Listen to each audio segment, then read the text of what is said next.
Notre Premier ministre vivra demain une journée particulière puisque cela fera 100 jours que Gabriel Attal est à Matignon. Entre la menace d'attentat et les manifestations des agriculteurs, le plus jeune chef du gouvernement n'a pas eu la tâche facile jusqu'ici et l'avenir n'est pas plus simple. Il doit désormais trouver 20 milliards d'euros d'économies et sans majorité absolue, difficile de porter des réformes. Louis Dragnel, comment le Premier ministre compte-t-il relever ces défis ? Tout d'abord, entretenir de bonnes relations avec le chef de l'État. Le Premier ministre déjeune en tête-à-tête chaque semaine avec le président, ce qui n'était pas le cas d'Elisabeth Borne.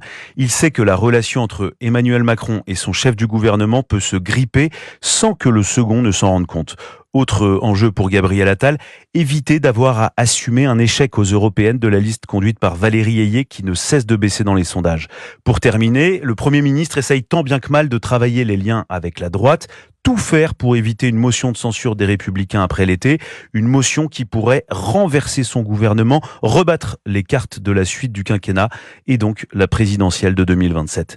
S'il ne s'est pas déclaré candidat pour succéder à Emmanuel Macron, le plus jeune Premier ministre de la Ve République fait le constat qu'aucun candidat au sein de la majorité ne sort du lot pour le moment.